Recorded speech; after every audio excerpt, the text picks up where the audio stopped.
আউয়ালু মা ইউহাসাবু বিহিল আবদু ইয়াউমাল কিয়ামাতি আস-সালাহ, কিয়ামতের দিন সর্বপ্রথম হিসেব নেওয়া হবে নামাজের, সালাতের। সালাত চিনেন তো? কুরবানির গোশত খাওয়ার মাঝখানে যেটা খায় ওটা, হ্যাঁ, এটারে বাংলায় আমরা নামাজ বলি। কি বলি? নামাজ। বিশ্বনবী ইন্তেকাল করবেন, রুহু বের হয়ে যাচ্ছে, 2-3টা শব্দ বললেন, এর মধ্যে একটা ছিল সালাত। আর সালাত, উম্মতেরা নামাজ, নামাজ, নামাজ ছেড়ে দিও না। ওমা মালাকাত আইমানুহুম। মানুষ ইন্তেকালের আগে শ্বাস বের হয়ে যাচ্ছে, রুহু চলে যাচ্ছে, ওই মুহূর্তে কি জরুরি কথা বলে নাকি ফালতু কথা বলে? সবচেয়ে জরুরি কথাটাই তখন সে বলে যায়, ঠিক কিনা? কথা বলেন। বিষ্ণু বলেছিলেন নামাজ। ওমরে ফারুক, ওনার কাছে আবু লুলু আল মাজুসি, এক অগ্নি উপাসক, এসে বিচার দিল, ইয়া ওমর আল ফারুক, আমার মনিবের নাম হচ্ছে মুগীরা ইবনে শুবা, সে প্রতিদিন 4 দিরহাম করে আমার কাছে চার্জ করে। এত টাকা চার্জ করে কেন? উনি জিজ্ঞেস করলেন, তুমি কি কাম পারো? আমি খঞ্জর বানাইতে পারি। খঞ্জর চিনেন? ছোট্ট ছুরি, আরবরা পকেটে রাখে। ওমানের সুলতান কাবুসের ছবি দেখবেন, এখানে একটা খঞ্জর আছে। আমি খঞ্জর বানাইতে পারি। খঞ্জর বানাতে পারো? মদিনায় তো কেউ বানাতে পারে না, তুমি খঞ্জর বানাইতে পারো? তুমি তো অনেক টাকার মানুষ মিয়া, তোমার মনিব তো অল্প টাকায় চার্জ করছে, এটা দিতেই হবে। আবু লুলু কয়, ওমর তুমি সবার জন্য এত নরম, আমার জন্য গরম, তোমারে আমি বুঝাবো। সে বাড়িতে যে একটা খঞ্জর বানালো, মাকবাদাতুহু ফি ওয়াসাতিহি, যে খঞ্জরের হ্যান্ডেল হচ্ছে মাঝখানে, 2 দিকে ধারালো ছুরি, এটারা ধার দেয়। আর কয়, ওমর তোরে আমি বুঝাবো। প্রতিদিন ধার দেয়। সাইয়েদনা ওমরে ফারুক মসজিদে নববীর ইমাম, ওয়াকানু ইউসাল্লুনা বিগালাস, তখন ওনারা অন্ধকারে নামাজ পড়তেন আউয়াল ওয়াক্তে। আমরা তো দেরি করে পড়ি, সুন্নাহ অনুযায়ী আগে আগে পড়া ভালো। আপনি মসজিদুল হারামে গেলে দেখবেন যে কত আগে ফজর পড়ে, ফজরের 1-1.5 ঘন্টা পরে সূর্য ওঠে, ঠিক কিনা? তো সে একবার ছদ্মবেশে ফজরের সময় প্রথম কাতারে যে হাজির, আসলে কিন্তু মাজুসি, সূর্যের পূজা করে।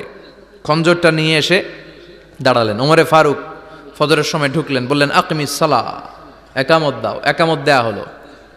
ওমরে ফারুক আল্লাহু আকবার বলে অন্ধকারেই ফজরের সালাত শুরু করলেন। প্রথম রাকাত যখন পড়ে ফেললেন, রুকুতে যাবে, ইন দ্য মিন টাইম সে খঞ্জর বের করে ওমরে ফারুককে 3টা স্টেবিং করেছে।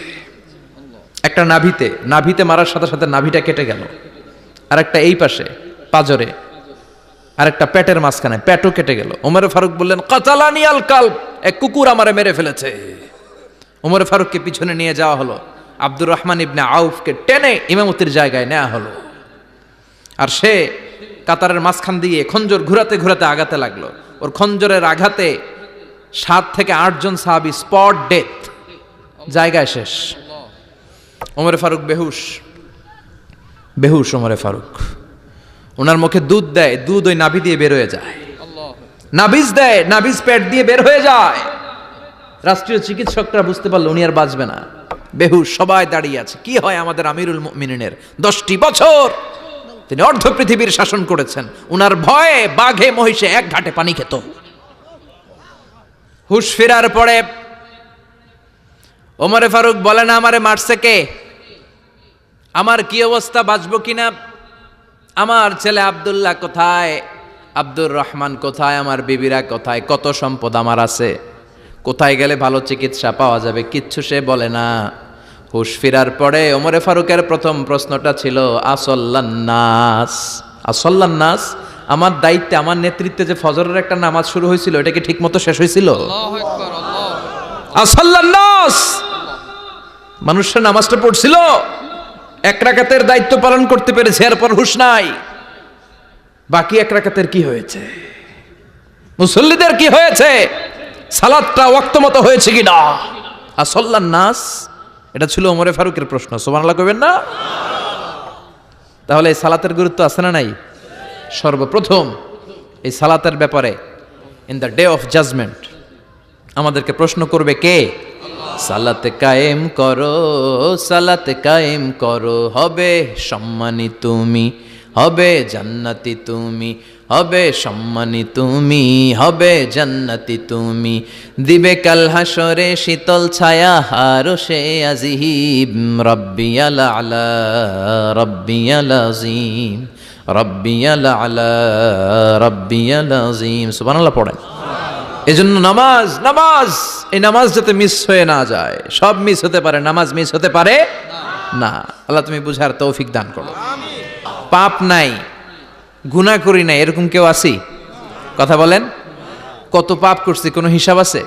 পৃথিবীর কেউ না জানলেও জানে কে? পৃথিবী না জানুক আমি তো জানি, আমি কি পাপ করেছি হায়। আমার পাপের করলে বিচার, বাঁচার আমার নাই উপায়। দয়াময় প্রভু মাফ করো আমায়, মাফ করো আমায়। পড়েন আমিন। আমাদের পাপগুলো ক্ষমা করে কে? চিল্লায় বলেন কে? আল্লাহ ডেকে বলে, গোলাম আমি হলাম গাফিরুয যামব কাবিলুত তাওব। আমার কাজ হলো ক্ষমা করা, আমার কাজ হলো তওবা কবুল করা। শয়তানের কাজ হলো ওয়াসওয়াসা দেওয়া, আমাদেরকে ভুল পথে নিয়ে যাওয়া। আর আমাদের কাজ হলো ভুল করে ফেলা, আল্লাহর কাজ হলো ভুলগুলো মাফ করে দেয়া। আল্লাহ ডেকে বলে, গোলাম তোরা যদি ভুল না করতি, তোরা যদি পাপ না করতি, তোরা যদি অন্যায় না করতি, তোদেরকে ধ্বংস করে দিয়ে এমন একটা জাতি আমি এই দুনিয়ার বুকে তৈরি করতাম যারা সকালবেলা ভুল করে দুপুরে মাফ চাইতো, দুপুরে ভুল করে রাত্রে মাফ চাইতো, আজকে ভুল করে আগামীকাল মাফ চাইতো। আর আমি আল্লাহ গুনাহগুলো তাদের সব ক্ষমা করে দিতাম। ক্ষমা করে দিতে আল্লাহর বড্ড ভাল লাগে। বান্দা আল্লাহর কাছে বারবার চাক, চোখের পানি ছাড়ুক, এটা আল্লাহ পছন্দ করে। চোখের পানির যে কত পাওয়ার আপনি কল্পনাই করতে পারবেন না। অনুশোচনার চোখের পানি চোখ বেয়ে নাকের ডগা পেয়ে জমিনে পড়ার আগেই আল্লাহ এই বান্দারে মাফ করে দেয়। বিশ্বনবী ডেকে বলে, ও আমার উম্মতেরা শোনো, আল্লাহর কাছে দুনিয়ার মানুষদের দুই ফোঁটা পানি সবচেয়ে প্রিয়। এক হলো জিহাদের ময়দানে রক্তের ফোঁটা, দুই হলো অনুতপ্ত বান্দার চোখের পানির ফোঁটা। কত ভুল আপনি করেছেন, কত অন্যায় আপনি করেছেন, কত পাপ আপনার হয়েছে, কত মিথ্যা আপনি বলেছেন, কয় ওয়াক্ত নামাজ ছেড়েছেন, কয় লাখ টাকা ঘুষ খেয়েছেন, কত যৌতুক আপনি খেয়েছেন, কত মিথ্যা আপনি বলেছেন। আপনার পাপ যত বড় হোক, যত বিশাল হোক, যত বেশি হোক, আল্লাহর দয়ার পরিসীমা তার চাইতেও বড়। আপনার পাপ, আপনার অন্যায়, আপনার জুলুমগুলো যদি হয় খালের পানির সমান, বিলের পানির সমান, আল্লাহর দয়া সাগরের পানির সমান। আপনার পাপ যদি হয় সাগরের পানির সমান, আল্লাহর দয়া মহাসাগরের পানির সমান। আপনার পাপ আর অন্যায় যদি হয় পাহাড়ের সমান, আল্লাহর দয়া আকাশের সমান। আপনার পাপ যদি হয় আকাশের সমান, আল্লাহর দয়া আরশের সমান।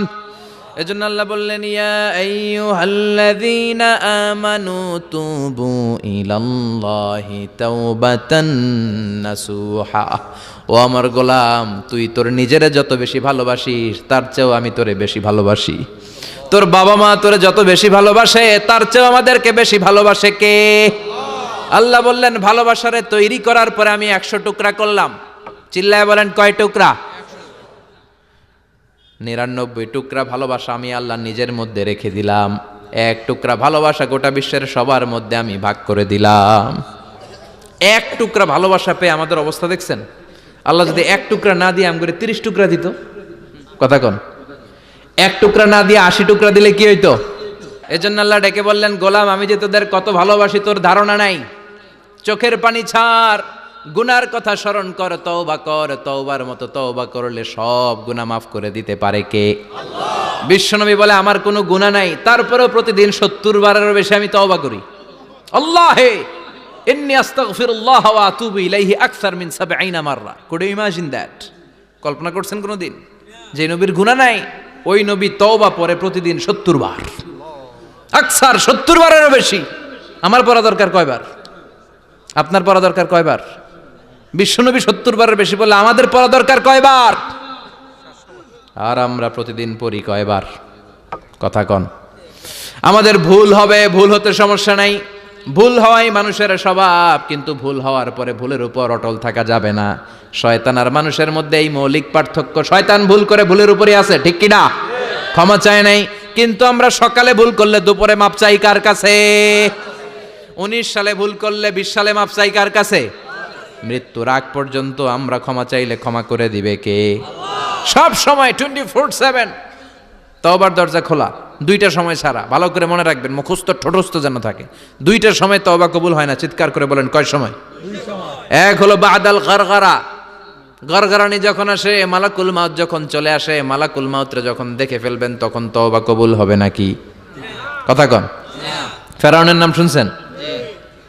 ওরা যখন আল্লাহ লোহিত সাগরে ডুবাইয়া পানি খাওয়াইতে লাগলো, পানি খাইতে খাইতে পেটটা হয়েছে এত বড়, আর পানি খাইতে পারেন। এরপর হাত তুলে কয় আনা মিনাল মুসলিমিন, কোরআনের আয়াত, আনা মিনাল, হাত তুলে কয় আমি মুসলমান। ফেরাউন নাই বলে মুসলমান, আমরা যাবো কই? কথা কহ। ফেরাউন হাত তুলে কয় আনা মিনাল মুসলিমিন, আল্লাহ কয় টাইম ইজ আপ, দেরি করছস, অনেক সময় দিলাম, অনেক সুস্থ রেখেছি, ক্ষমতা দিয়েছি, দাপট দিয়েছি, তখন যদি ঘাটটা নত করে, মাথাটা নত করে একবার ক্ষমা চাইতি, ফেরাউন তোরেও ক্ষমা করে দিতাম। কিন্তু সময় শেষ হওয়ার পরে আমি মুসলমানদের অন্তর্ভুক্ত বললে কোনো লাভ হবে নাকি? আল্লাহ বলল সময় নাই, সময় শেষ। কারণ মুসা আলাইহিস সালামের চাচাতো ভাই অনেক দাওয়াত দিল, জাকাত দে, কারণকে জাকাত দিব না, এই সম্পদ আমি কামাইছি, আল্লাহ দেয় নাই। মুসা আলাইহিস সালাম বললেন তাহলে আযাবের অপেক্ষা কর। আযাব চলে আসলো, আল্লাহ বলেন মুসা সেফ জোনে যাও, সরো, এখনই আযাব। ফাখাসাফনা বিহি ওয়া বিদারিহিল আরদ, পুরো ফাইয়ুমের জমিনটার আল্লাহ কাঁপিয়ে দিলেন, আর কারুনকে সহ পুরো সম্পত্তি তার জামিনের ভিতরে দাবিয়ে দিলেন।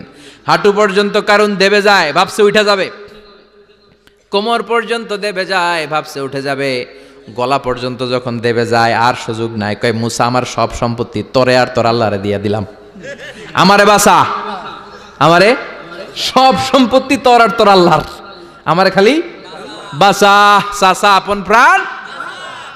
আল্লাহ বলে সময় শেষ। তার মানে বাদাল গারগারা, তওবা কিন্তু আর কবুল হয় না। এই হলো একটা। নাম্বার 2, বাদা তুলুই শামসি মিন মাগরিবিহা, প্রতিদিন চাঁদোলাতে সূর্য কোন দিক দিয়ে ওঠে? কথা কয় না? পূর্ব দিকে। কিয়ামতের আগ দিয়ে সূর্য আর পূর্ব দিকে উঠবে না, পশ্চিম দিক থেকে উঠবে। যেদিন প্রভাতে পশ্চিম দিক থেকে সূর্য উঠবে, ওই দিন থেকে তওবার দরজাটারে বন্ধ করে দিবে কে? আল্লাহ। তার আগ মুহূর্ত পর্যন্ত জীবনে যত গুনাহ করেছি, অন্যায় করেছি, চোখের পানি ছেড়ে ক্ষমা চাইলে ক্ষমা করবে কে? শয়তান আল্লাহরে চ্যালেঞ্জ দিছে, আল্লাহ তুমি আমারে জাহান্নামে পাঠাবা, আমিও তোমার বান্দা করে লয়ে একসাথে জামাতে ঢুকমু, একা ঝুঁকবো না, একা যাব না, তোমার বান্দাদেরকে সবগুলারে জাহান্নামী বানায়া তারপরে ঢুকমু। তোমারে চ্যালেঞ্জ দিলাম, একটারও জান্নাতে ঢুকাইতে পারবা? আল্লাহকে তুই আমার চ্যালেঞ্জ দিলি, আমি তো সব রাজার বড় রাজা, মহারাজা, আমারে চ্যালেঞ্জ দেশ, এত সাহস পাইলি কই?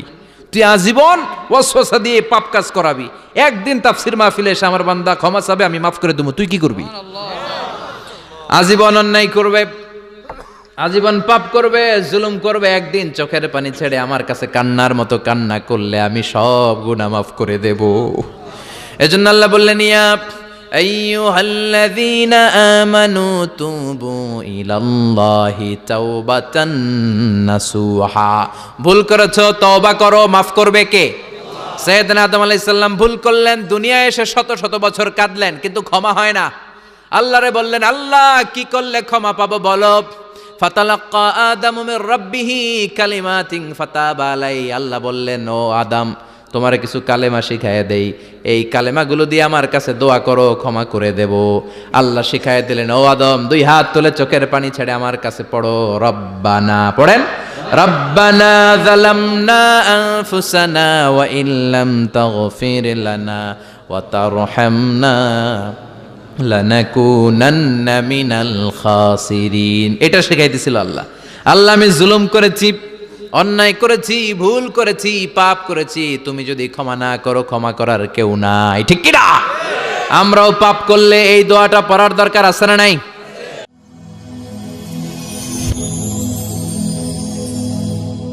Rose TV 24. Enjoy by listening to the Holy Quran.